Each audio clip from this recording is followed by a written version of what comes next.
este preciso momento, Señor. Mi oración en esta hora es por cada uno de nosotros, que podamos, Señor, tener dentro de nosotros, creado por ti, el deseo, Señor, de continuar siendo cambiados, Señor, que nuestras mentes sean cada día más renovadas y que nuestras vidas se parezcan más y más a la tuya, Señor.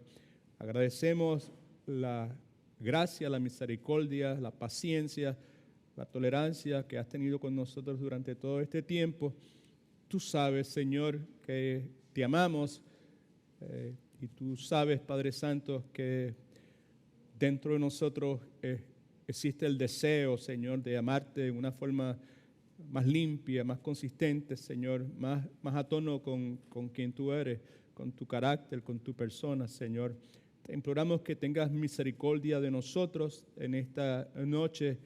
Nos identificamos no con el publicano, nos identificamos con el pecador, Padre Santo, Señor, con el publicano precisamente, no con el fariseo, Señor, con el pecador. Y te decimos, Padre Santo, que tengas de nosotros misericordia, que somos pecadores y que necesitamos una doble porción de tu gracia aún en este momento, Señor. Fortalece, Padre, espiritualmente a los que trabajan con los niños, con los jóvenes, la guardería, hermano Tim, mientras enseña en la capilla, Señor, en el santuario.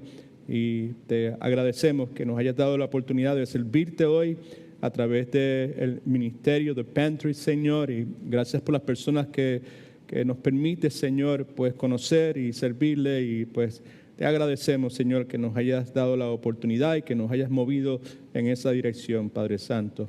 Gracias por los que laboran, gracias porque aman lo que están haciendo, porque aman sin duda alguna las personas que vienen, Señor. Y como me dijo la pareja que salió ahorita, Señor, qué gente amable, qué bueno ha sido venir aquí en la noche de hoy. Así que gracias, Señor, continúa transformándonos, Padre. En el nombre de Jesús oramos. Amén. Gloria a Dios. All right. Now, el pasaje que hemos estado considerando desde que entramos a este aspecto de nuestro estudio Sólido Gloria, esta doctrina de la santidad. El pasaje básico ha sido Primera de Tesalonicenses, capítulo 4, los versículos del 3 al 7.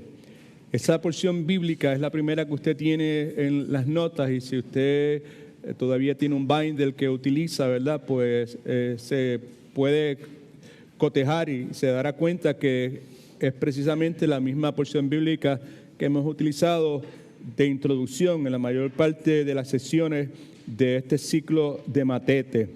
La porción nos comunica sin lugar a dudas el hecho de que el asunto que nos preocupa, que es la santidad, es algo que es grandemente importante para Dios y que es precisamente lo que Dios espera de nuestra conducta, la posibilidad de no vivir en santidad. Dice la Escritura que es vivir en inmundicia o conforme a este mundo, y Dios claramente nos dice que en ninguna forma Él nos llamó a eso. Él nos llamó precisamente a vivir en santidad. Así que leemos entonces de Primera de Tesalonicenses capítulo 4, versículos de 3 al 7, y como ya hemos dicho tantas veces, el énfasis aquí, el enfoque de esta sección es con relación a la inmoralidad sexual dentro de la iglesia. Pero aún a pesar de eso, pues el énfasis de Pablo en la santidad aplica a todos nosotros, estemos envueltos en esa inmoralidad o no lo estemos. Nos dice el versículo 3 que la voluntad de Dios, el deseo de Dios, la finalidad de Dios, el propósito de Dios, lo que Dios anhela de todos aquellos que son parte de su pueblo electo, elegido, es la santificación. La voluntad de Dios es vuestra santificación, que os apartéis de la fornicación, de la misma forma que os apartéis de todas las expresiones de pecado que pueda haber en la vida de cada uno de nosotros. Que cada uno de vosotros sepa tener su propia esposa en santidad, otra vez, santidad y honor, no en pasión desordenada, como los gentiles que no conocen a Dios. Hubo un momento en nuestras vidas que probablemente nosotros vivíamos de esa forma, estábamos sumergidos en la fornicación, en esas pasiones desordenadas, pero ya no es el caso porque ahora nosotros conocemos a Dios. Amén. Dios nos conoció y nosotros conocemos a Dios. Versículo 6, que ninguno agravie ni engañe en nada a su hermano, porque como ya os he dicho y testificado, el Señor es vengador de todo esto. Dios no nos ha llamado a inmundicia, sino que nos ha llamado ¿a qué? ¿A la qué? Ayúdame, por favor. ¿Nos ha llamado a qué? Santificación. Aleluya. Gloria a Dios. ¿Ok? Así que en esta porción bíblica, en estos versículos, Pablo deja absolutamente claro que la voluntad de Dios es la santidad, la separación de su pueblo, y que el pueblo de Dios ha sido llamado a vivir vidas santificadas, vidas separadas para Dios, vidas que sean consonas con el carácter del Dios que ha querido, que le ha parecido bien poner sus ojos sobre ellos, darle vida espiritual cuando han estado muertos, traerlos, adoptarlos, incorporarlos, hacerlos parte de la familia de Dios. En nuestro estudio hemos señalado varias veces que lo que el cristianismo cultural de nuestros días, o que lo que en el cristianismo cultural de nuestros días se conoce como santidad, se parece muy poco a lo que la palabra de Dios identifica como santidad.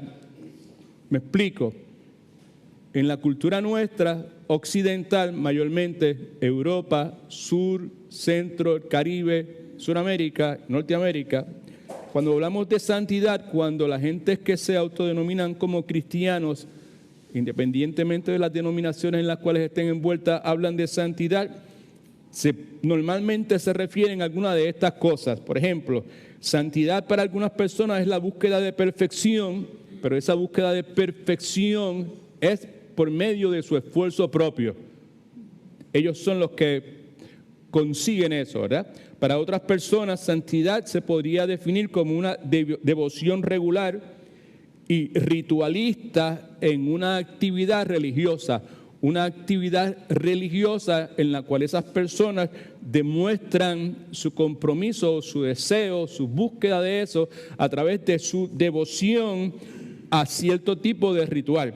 Para otras personas, la santidad es un acto religioso que consiste en dar reverencia a algunas imágenes o un acto religioso donde están envueltos una serie de prácticas religiosas. Mientras más usted exprese esa reverencia a esas imágenes o ídolos, o mientras más usted esté envuelto o se identifique o refleje que usted está envuelto en esas prácticas religiosas, pues entonces para la persona que lo hace y para las personas que lo están observando, pues esa persona podía identificarse como una persona que está siendo santificada, ¿verdad?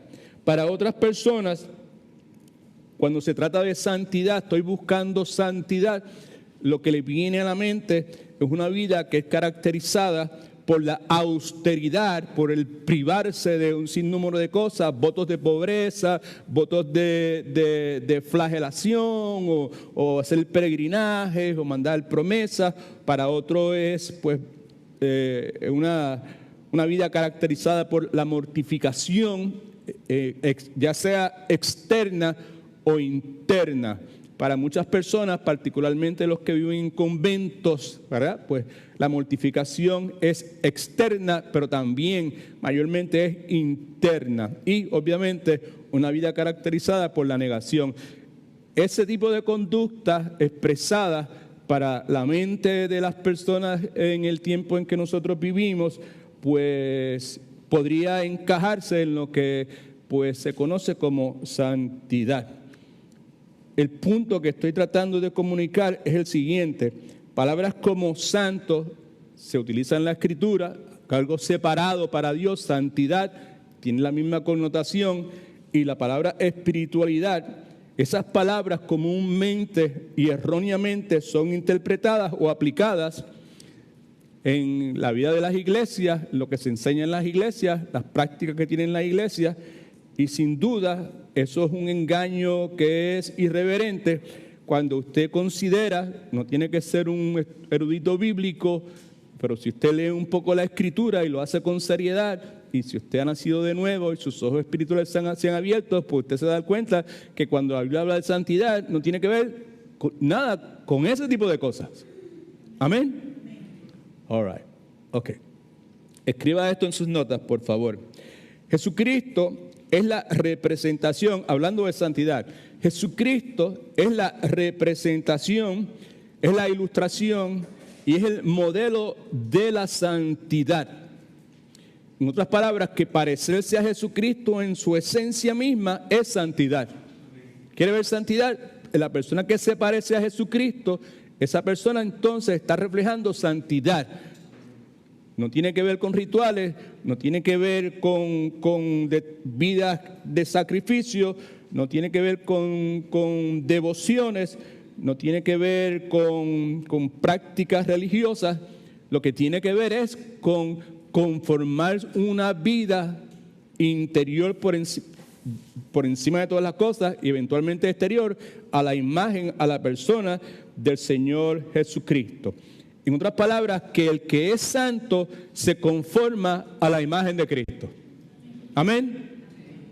Gloria a Dios.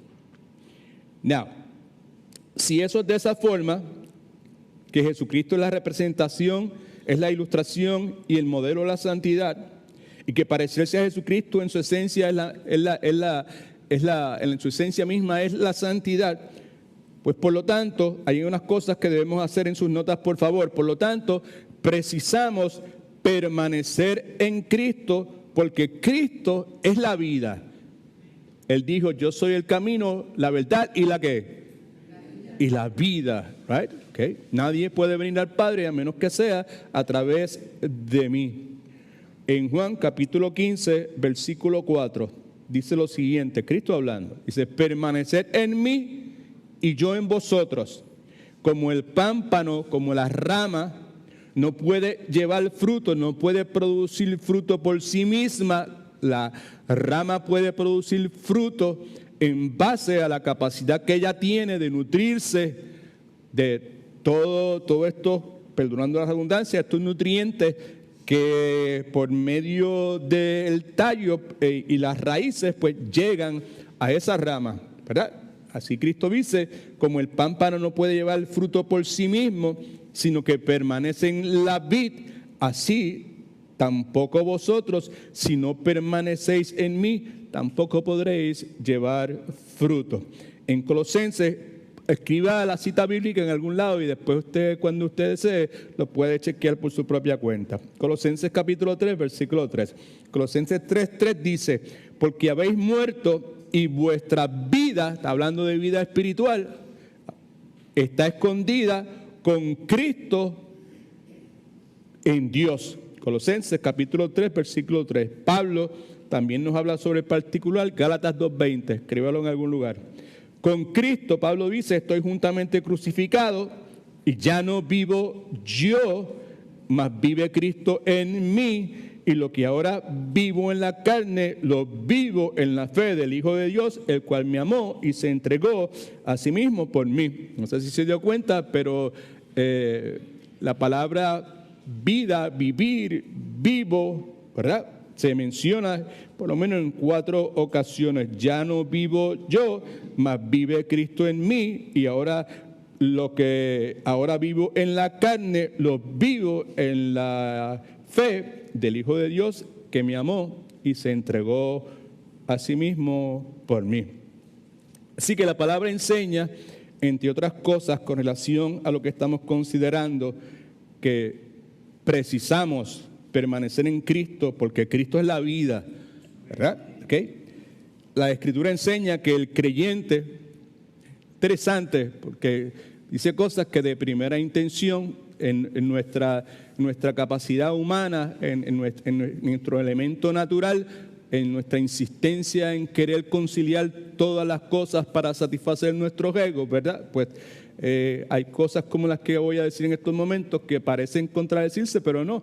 Ambas cosas están en la Escritura y ambas pueden subsistir, coexistir armoniosamente, desde luego, desde la perspectiva divina, de la perspectiva espiritual que Dios nos concede a través del nuevo nacimiento.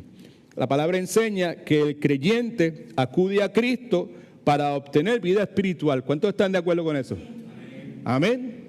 Aunque en realidad, primero Cristo viene al creyente, porque ninguno de nosotros podemos ir a Cristo en busca de vida espiritual, a menos que Él ya haya venido a nosotros. Ambas cosas están presentes en la Escritura y la mente humana pues se insiste en que una cosa o la otra. Ambas cosas son una realidad. Por ejemplo, también como creyentes, dice la Escritura, que nosotros nos asimos, quiere decir, nos agarramos de Cristo, aunque la Escritura también enseña que nosotros somos asidos o agarrados por Cristo. Escriba esto en sus notas, por favor. Filipenses capítulo 3, versículo 12, dice lo siguiente. Pablo dice, no que yo lo haya alcanzado ya, ni que ya sea perfecto, sino que prosigo por ver si logro asir aquello, hablando de santidad, para la cual también fui asido por Cristo Jesús. Búscalo en su Biblia, por favor.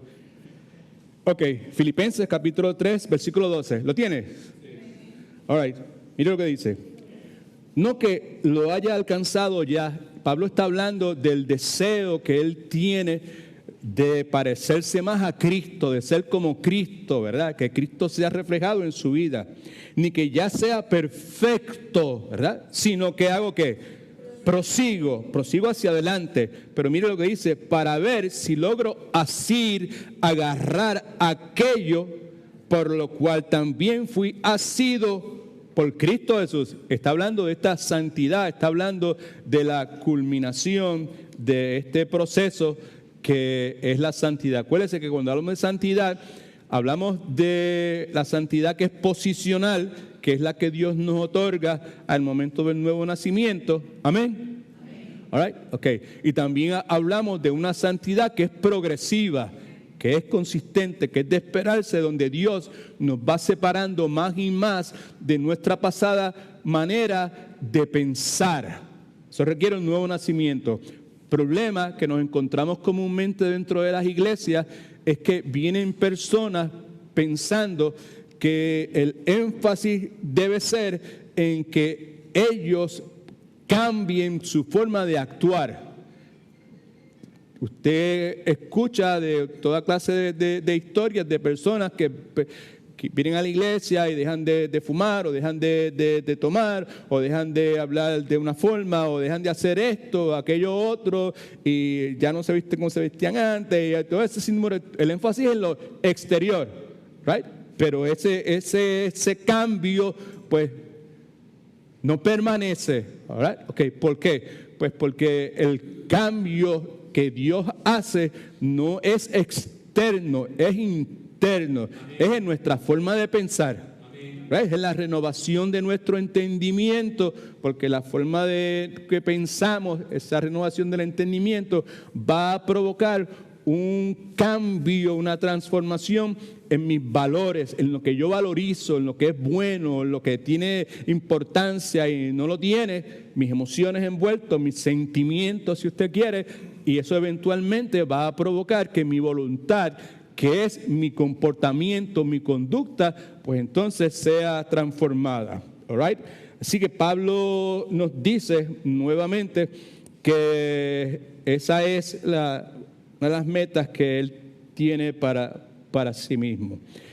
Lo segundo que vemos ahí en las notas suyas es que ante el hecho de que Jesucristo es la representación, la ilustración, el modelo de la santidad, parecerse a Jesucristo en su esencia misma es santidad y por lo tanto, ya dijimos, precisamos permanecer en Cristo porque Cristo es la vida. Segundo, por lo tanto, precisamos, si usted quiere, aprender de Cristo porque Cristo, Él, es el maestro y Él es la instrucción. Ahí vemos algo sumamente interesante porque Cristo es maestro, instrucción al mismo tiempo.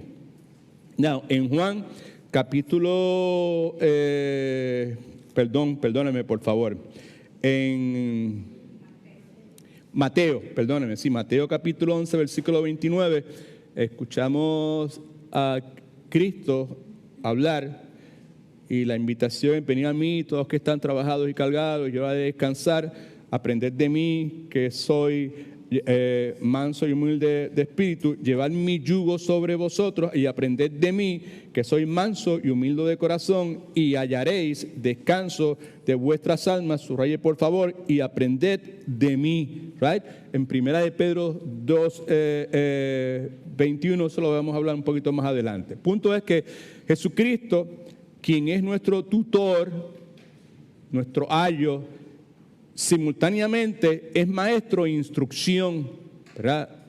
Y esa instrucción la realiza, como nos dice el pasaje, con mansedumbre y humildad.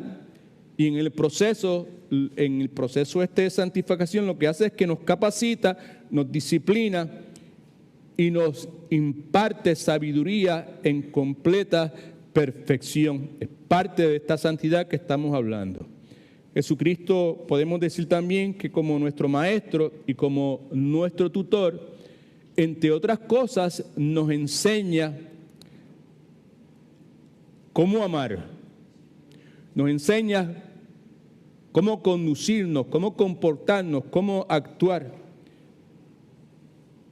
Necesitamos aprender de Cristo porque Él es el maestro, Él es la instrucción, y Él, de forma perfecta en este proceso de santificación, nos enseña también a discernir, nos capacita para discernir, nos enseña a perseverar, nos capacita para perseverar, nos enseña a hacer cosas como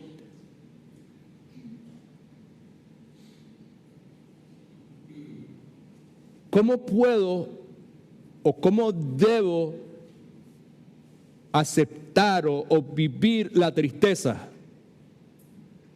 En otras palabras, Cristo me enseña, nos ha enseñado a algunos de nosotros a cómo estar triste, porque la tristeza es parte de la vida del ser humano. Amén. Es poco probable que algunos de nosotros hayamos ido a algún lugar, sea una iglesia o sea en nuestros hogares, en nuestra crianza o una escuela, que nos hayan enseñado a cómo estar triste.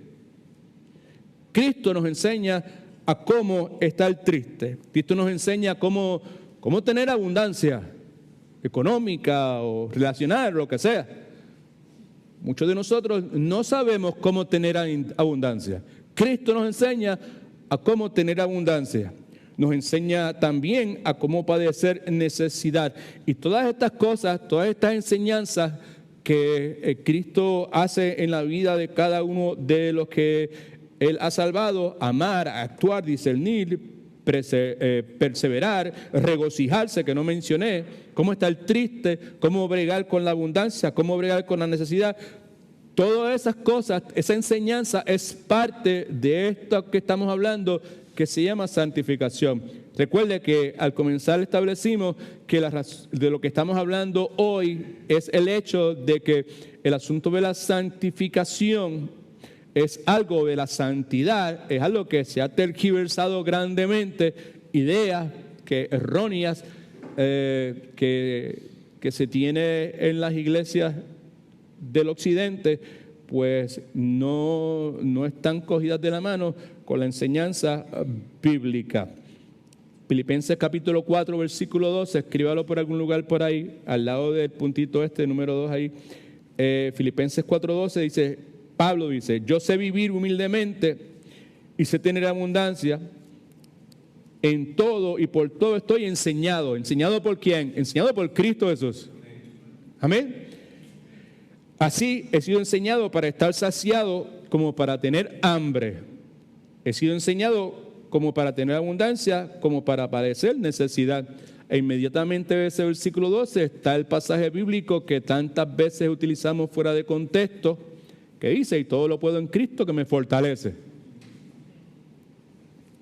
El punto aquí es el siguiente: la finalidad de la instrucción, la finalidad de la disciplina de Cristo es la siguiente: es la de hacer hombres y mujeres santos, separados para Él, separados de sus formas viejas de vivir, de su vieja naturaleza, y hombres y mujeres que están conformados a la imagen del Señor Jesucristo, y hombres y mujeres que son imitadores de la sabiduría de Cristo. Colosenses capítulo 2, versículos 2 y 3. Escríbalo por algún lugar también. Este es el apóstol Pablo hablando sobre el particular. Dice: lucho para que sean consolados sus corazones y para que, unidos en amor, alcancen todas las riquezas del pleno conocimiento, a fin de conocer el misterio de Dios el Padre y de Cristo, en quien Cristo están escondidos todos los tesoros de la sabiduría y del conocimiento. Por lo tanto, no es necedad, no es insensatez tener como prioridad el hecho de que yo preciso aprender de Cristo, porque Él es el maestro de la instrucción, y como dice el pasaje, nuevamente, este versículo número 3, en Cristo están escondidos todos los tesoros de la sabiduría y del conocimiento. Alabado sea el nombre del Señor. Muchas veces, recientemente hemos vuelto a mencionar el hecho de que la sabiduría que debemos buscar no es la sabiduría secular, no es la sabiduría del mundo. Debemos buscar la sabiduría que la Escritura enseña y define como la sabiduría de lo alto. Ahora, y la diferencia entre una cosa y otra, por favor, no pierda de vista, porque el resultado le va a dejar saber usted qué clase de sabiduría es la que usted tiene. El resultado de la sabiduría de lo alto es armonía, es unión, es paz, es tranquilidad, es sosiego. La sabiduría de lo alto lo que produce son pleitos, contiendas y toda clase de perversidad en la vida de uno. Así que, ¿cómo puedo saber? Desde una perspectiva bíblica, el cristal a través del cual miramos nuestra vida como creyentes, es lo que la Escritura enseña. Y si lo que en mi vida hay es contienda, es fricciones, es todo ese sinnúmero de cosas, pues obviamente conforme a lo que la Escritura enseña, pues entonces la sabiduría que yo tengo es una sabiduría que no proviene de Dios. Aunque tenga todos los conocimientos académicos, que tenga toda clase de títulos, lo que sea, ¿verdad? ¿Okay? Pero no es la sabiduría que deberíamos estar buscando. Tercero, primera página de sus notas, ante el hecho de que Jesucristo es la representación, la ilustración, el modelo de la santidad, que el parecer sea Jesucristo en su esencia misma de santidad. Tercero, por lo tanto, preciso no solamente aprender de Cristo, no solamente permanecer en Cristo, sino preciso seguir a Cristo, porque Él, Cristo, es el camino y el ejemplo a seguir. Juan capítulo 12, versículo 26, lo tiene en sus notas, dice: si alguno me sirve, ¿haga qué? Sígame. Right? Y donde yo esté, allí estará ¿quién? Mi servidor. Now, ¿cuántos quieren ser servidores de Cristo? Right? Now, hace mucho tiempo alguien me enseñó, no me habló directamente a mí, pero lo dijo en una enseñanza y yo estaba ahí sintonizado porque por mucho tiempo iba y me sentaba en las iglesias y estaba sentado físicamente ahí, pero mi mente estaba por Puerto Rico, estaba por montones de lugares. Pero esa noche estaba sintonizado. No me acuerdo exactamente de cuál era la porción bíblica que él estaba predicando, pero cuando estaba predicando, entre las cosas que dijo lo siguiente: si usted quiere saber si en realidad usted es un siervo o una sierva de Dios, simplemente con toda honestidad analice la forma en que usted reacciona cuando alguien le trata como un siervo o una sierva.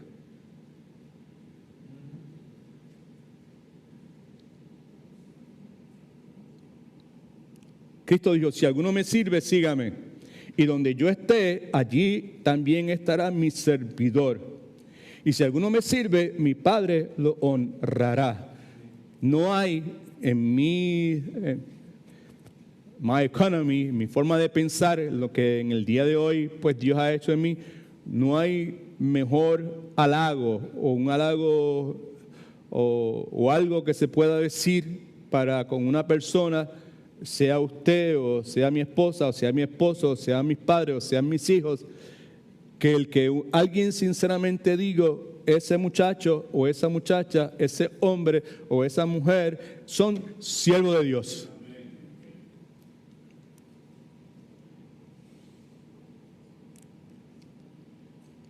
Así que ante el hecho, nuevamente, de que Jesucristo es nuestro maestro, es el camino y el ejemplo que tenemos a seguir, pues necesitamos considerar, cuando se trata en particular del hecho de que necesitamos o precisamos urgentemente seguir al Señor Jesucristo, ¿verdad? Pues considerar, entre otras cosas, y eso creo que lo mencionamos la última vez que estuvimos juntos, este domingo no, el domingo anterior, mencionar el hecho de que ese caminar con Cristo, si vamos a seguir a Cristo, es que estamos caminando con Cristo, amén. Y la acción de caminar con Cristo, o sea, mi caminar con Cristo, es una expresión que en la iglesia normalmente se utiliza. Así que ese caminar con Cristo, o en ese caminar con Cristo, tenemos que recordar que somos llamados a realizarlo, pero no somos llamados a realizarlo en privado. Pastor Marcel mencionó nuevamente un poco el domingo pasado sobre ese particular, el hecho de la privatización de nuestra fe cristiana. Esto es entre yo y Dios, no tiene que ver con más nadie.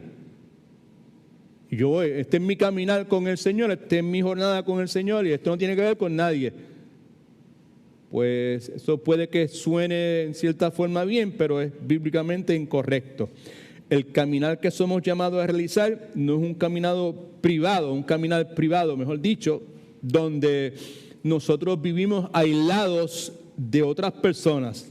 Antes bien, es un caminar que inevitablemente va a atraer la mirada de otras personas. Ese es el propósito de ser luz, de ser sal en este mundo, ¿verdad? Y donde se requiere de nosotros que estemos en contacto con otras personas, sean amigos o sean enemigos. Así que el punto que destaco es que ese caminar, preciso seguir a Cristo, pero nadie que es verdaderamente cristiano sigue a Cristo solo. Amén. Right? Por eso la Escritura dice que no dejemos de congregarnos como algunos tienen por costumbre, por algo. Es porque el llamado a vivir la vida cristiana esencialmente es colectivo. No hay espacio para una privatización del caminar con Cristo, de la fe cristiana. Alguien dice amén, aleluya. Gloria a Dios. Okay.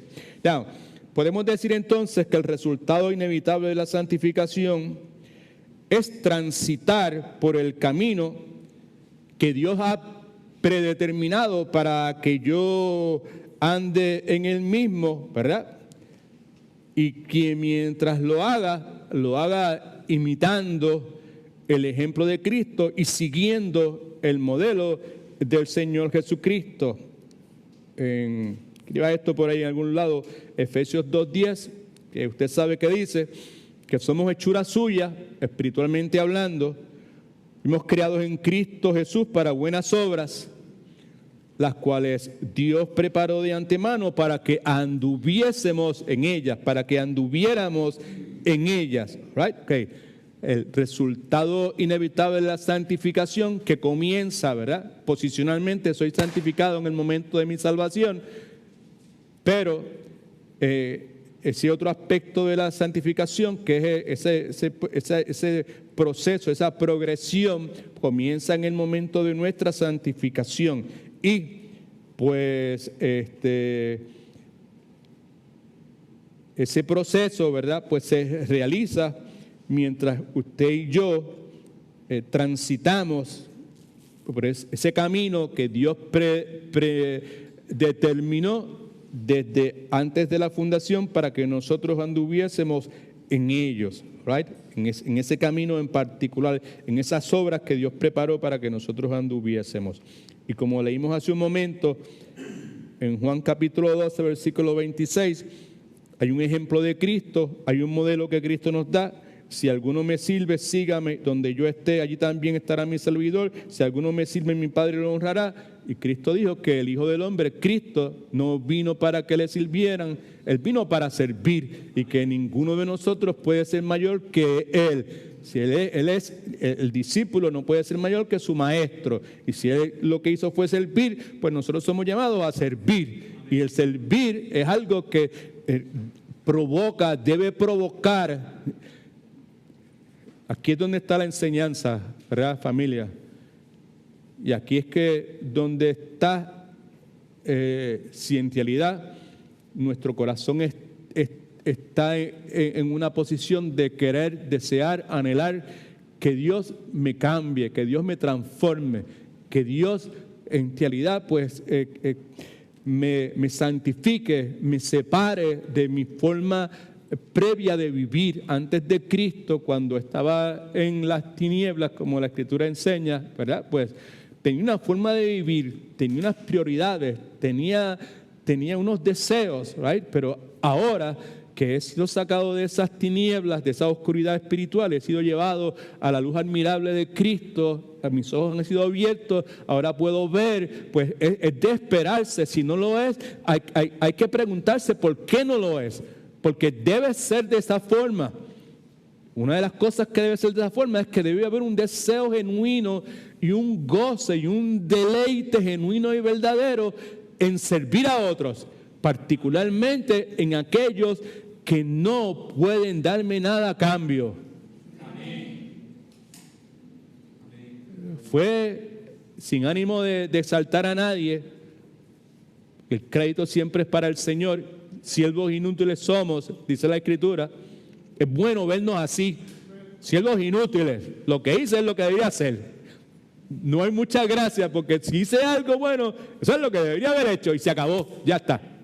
Pero fue sumamente agradable a mis oídos el acercarme a estas personas, salir y despedirme de ellos y escuchar de ellos las palabras que mencioné en mi oración al comienzo.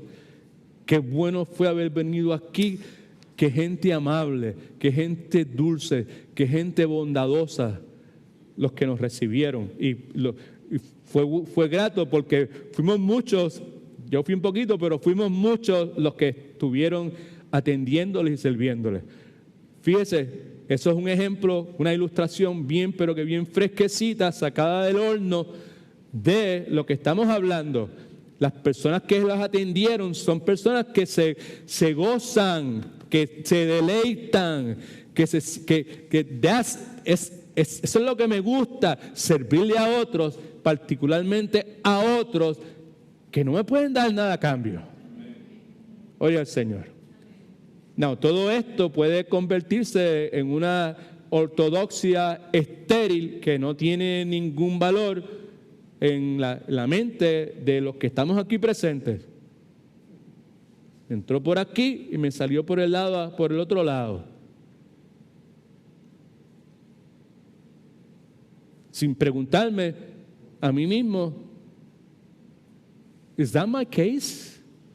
¿Is that my situation? En realidad yo me gozo, yo me lo disfruto en servirle a otros, porque esto es parte de la santificación. Porque antes de Cristo, lo que había en mí era que otros me sirvieran a mí. ¿Right? Eso es lo que me gustaba.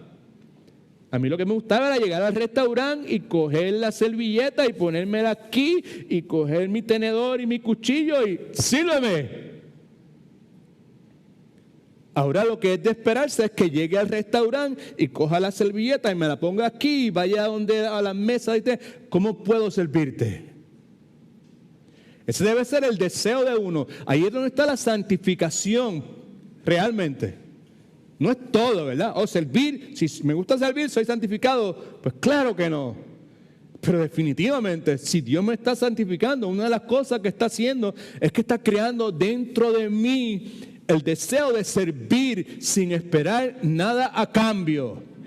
Y mucho de la dificultad que tenemos como cristianos, entre comillas, es que nuestra vida ni siquiera fuera, dentro de nuestro hogar, la idea de servir a otros sin esperar nada a cambio, no está presente.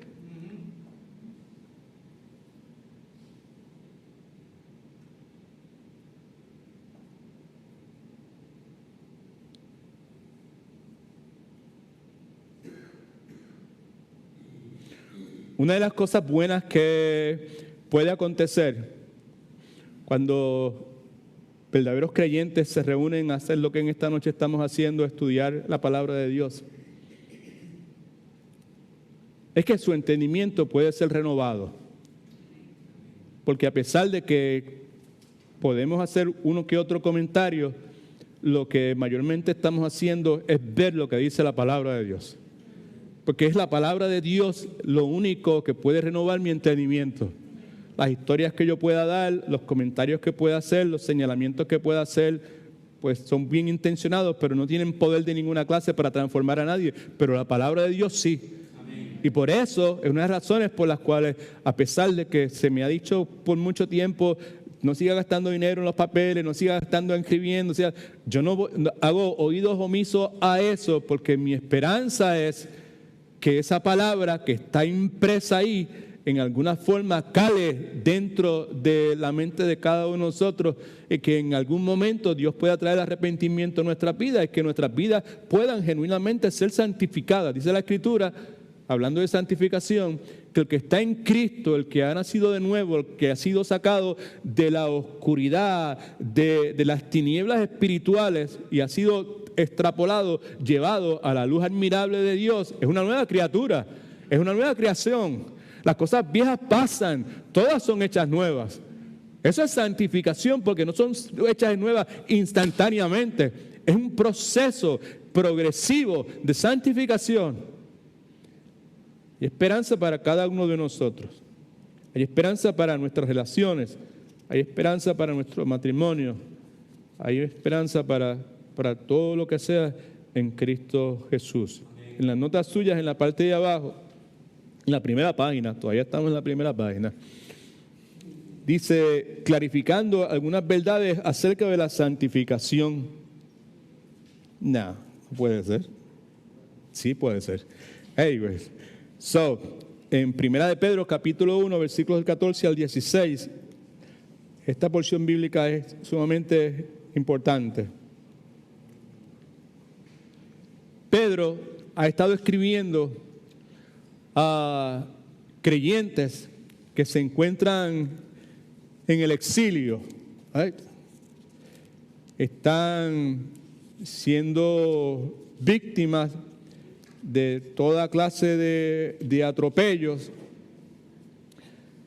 en lugares como Ponto, Galacia, Capadocia, Asia y Bitinia. Busquen su Biblia, por favor. Primera de Pedro, capítulo 1. Okay. Está escribiendo a estas personas que habían sido expatriados, ¿verdad? Dispersados por todo este mundo civilizado de aquel entonces, incluyendo estas provincias, Ponto, Galacia, Capadocia, Asia y Bitinia. Pablo los identifica en el versículo 2 del capítulo 1 de Primera de Pedro, versículo 2, como elegidos según la presciencia de Dios. Eso se conoce como la elección de Dios.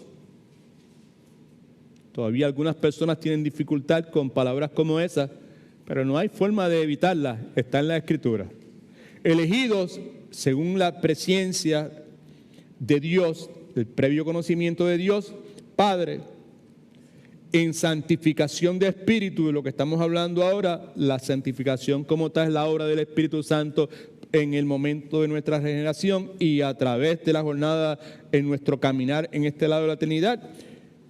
Y todo eso ha sido hecho para obedecer y ser rociados con la sangre de Jesucristo, gracia y paz, o sean múltiples. Versículo 3 dice, bendito el Padre, Dios el Padre de nuestro Señor Jesucristo, que según su grande misericordia nos hizo renacer, nuevo nacimiento, para una esperanza viva por la resurrección de Jesucristo de los muertos, para una herencia incorruptible, incontaminable, inmarcesible, reservada en los cielos para vosotros. Está hablando de los privilegios que tenemos por la salvación.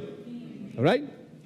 Vosotros que sois guardados por el poder de Dios mediante la fe, para alcanzar la salvación de nuestras almas, que está preparada para ser manifestada en el tiempo postrero. Alcanzar la salvación no quiere decir que hay que esperar el futuro para ser salvo, porque ahí está hablando del tercer aspecto de la salvación, que es la glorificación. Regeneración, santificación, que es lo que nos preocupa en la clase, y glorificación, que es cuando se consuma por completo esa salvación, nosotros ante la presencia de Dios, sin más lucha con el pecado, los vestigios del pecado. Versículo 6, en el cual vosotros os alegráis, aunque ahora por un poco de tiempo, si fuese necesario, tengáis que ser afligidos en diversas pruebas, para que, Pedro, para que sometida a prueba vuestra fe, mucho más preciosa que el oro, el cual, aunque perecedero se prueba con el fuego, sea hallada en alabanza nuestra fe, en gloria y honra, cuando sea manifestado en su segunda venida el Señor Jesucristo, a quien amáis, nosotros amamos sin verlo, en haberlo visto, el cual, en quien creyendo, por medio de la fe, aunque ahora no lo veáis, os alegráis con gozo inefable y glorioso, obteniendo el fin de vuestra fe, que es la salvación de vuestras almas.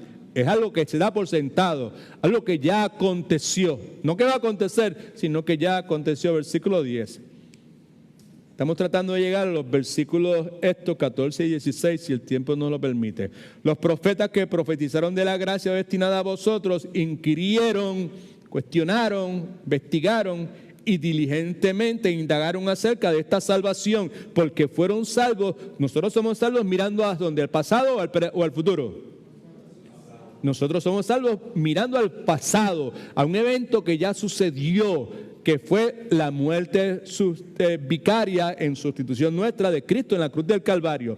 Las personas de las cuales Pedro está hablando fueron salvos mirando al futuro, a ese Mesías que iba a venir en cumplimiento de todas estas profecías y que eventualmente habría de pagar con su vida en la cruz del Calvario. All right? Ok. Versículo 10, los profetas que profetizaron de la gracia destinada a vosotros inquirieron y diligentemente indagaron acerca de esta salvación, escudriñando qué persona y qué tiempo indicaba el Espíritu de Cristo, el mismo Espíritu Santo, como hemos dicho tantas veces, que estaba en ellos, el cual anunciaba de antemano los sufrimientos de Cristo, su pasión y muerte en la cruz del Calvario y las glorias que vendrían tras ellos. A estos se les reveló que no para sí mismos, sino para nosotros administraban las cosas que ahora os son enunciadas por los que os han predicado el Evangelio por el Espíritu Santo enviado del cielo, cosas en las cuales anhelan mirar los ángeles. Por tanto, como resultado de todas estas bendiciones, ahora es nuestra responsabilidad. Ahora, ¿cómo es que debemos vivir? Por tanto, ceñid los lomos de vuestro entendimiento, sed sobrios y esperad por completo en la gracia que se os traerá cuando Jesucristo sea manifestado. Y como hijos obedientes, no os conforméis a los deseos que antes. Este es el pasaje que tenemos en nuestras notas. Como hijos obedientes, no os conforméis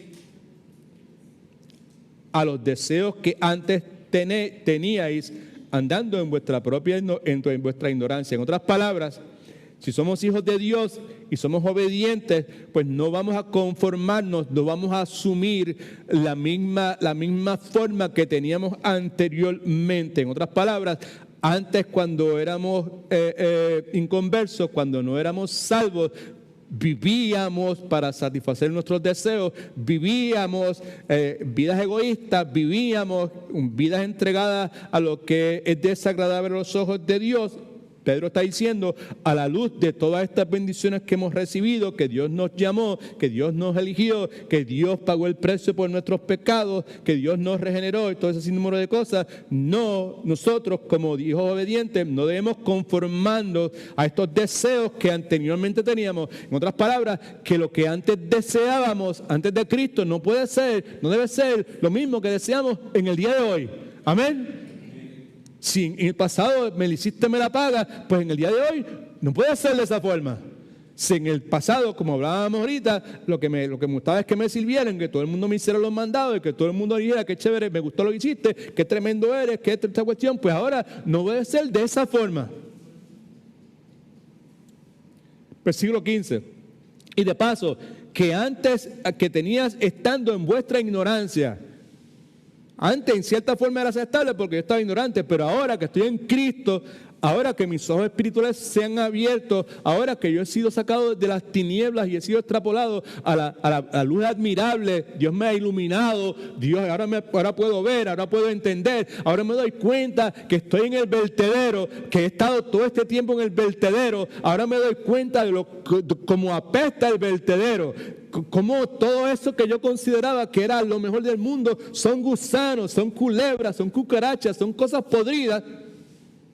Ahora que ya no estoy en ignorancia, pues obviamente pues no se espera que continúe viviendo de una forma que vivía anteriormente, sino, versículo 15, así como el que os llamó, ese es el llamamiento a la salvación,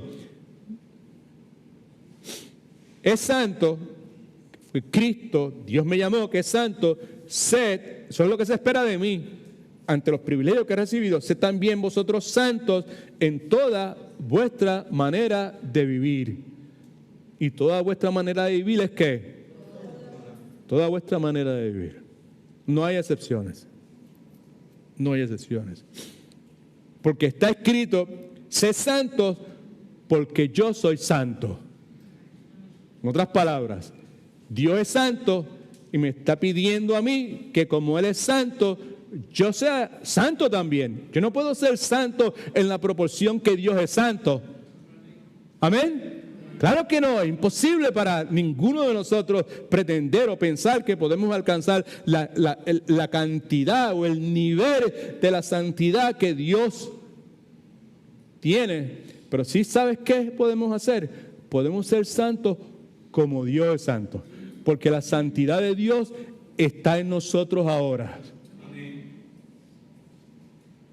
Ahora es posible para nosotros tener un nivel de santidad, una forma de santidad que antes de nuestro nacimiento espiritual era imposible para cada uno de nosotros. Esas son buenas noticias. That is good. So, el issue entonces para nosotros en esta noche en conclusión es, do I really want that? En realidad eso es lo que yo quiero.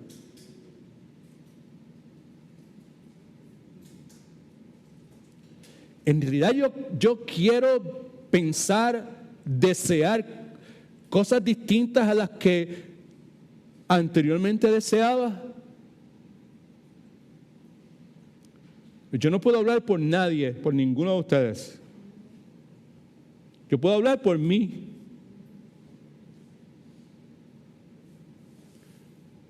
Yo puedo decir como la joven aquella que citamos la semana pasada, yo no sé qué es lo que pasó, yo lo que sí sé es que pues cada día que pasa, pues yo me siento más pecador que antes.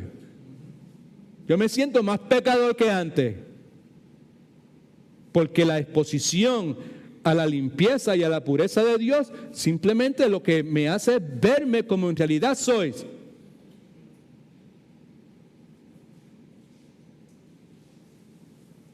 Y nada, le digo algo con toda honestidad, sin ánimo de vanagloriarme ni nada de eso. Por la gracia de Dios a pesar de mí. Yo no quiero volver a pensar como yo pensaba anteriormente. Yo no quiero volver a desear las cosas que yo deseaba anteriormente.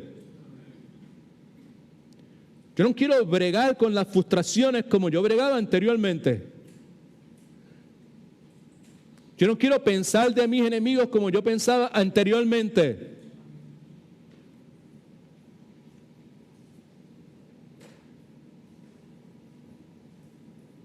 What about you?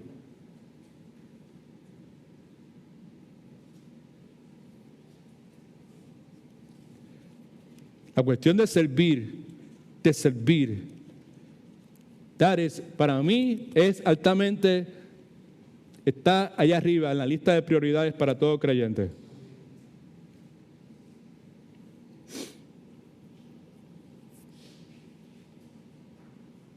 Haya en vosotros este sentir que hubo en Cristo Jesús. El quien siendo en forma de Dios no tomó el ser Dios como una cosa a la cual aferrarse, sino que tomó forma humana. ¿Y tomó forma de qué? De gobernador, de presidente, de jefe, de autoridad. No, tomó forma de siervo y se humilló. Right?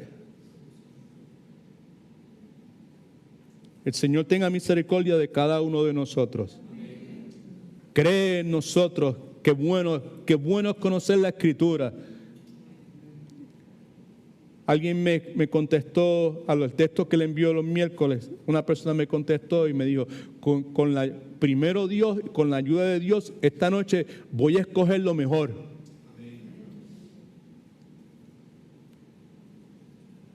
Y ustedes presentes aquí, por la gracia de Dios, escogieron lo mejor. Es bueno saber que la Escritura nos dice cosas como que Dios, a mí me gusta esta parte, que Dios es el que en nosotros crea tanto el querer como el poder por su buena voluntad. Dios crea en nosotros el querer, anhelar ser de esta forma y no ser ya como aquella otra cosa. Right? Y no solamente crea ese deseo en nosotros, sino que nos concede el poder, la capacidad que nosotros no tenemos para poder hacerlo. Gloria al nombre del Señor. God is good. All the time. All the time. God is good. Vamos a orar. Padre, en el nombre de Jesús, muchas gracias te damos por este tiempo que nos has regalado esta noche. Gracias por tu palabra, Señor. Gracias por los buenos maestros que a través de los años nos has regalado, Señor, a través de la historia, Padre, y gracias por los buenos maestros que aún en el día de hoy quedan en distintos lugares del mundo, Señor. Padre, oramos por tu iglesia universal, todas esas iglesias locales que tú has creado, Señor. Oramos para que en la vida de ellos, como en la vida de nosotros, Señor, tú continúes, Señor, pues transformándonos, haciéndonos más y más a la imagen de Cristo. Y gracias nuevamente por la experiencia tan bonita, las palabras que estas personas que vinieron por primera vez aquí en esta tarde tuvieron para las muchas personas que tuvieron interacción con ellos y le atendieron, Señor. Tú fuiste glorificado y eso es precisamente lo que nosotros anhelamos. Conduce nuestros automóviles de regreso y danos descanso en esta noche. Y otra vez, gracias por la misericordia que has tenido nuevamente con nosotros en esta noche. Gracias por ayudarnos a escoger lo mejor. En el nombre de Jesús oramos. Amén.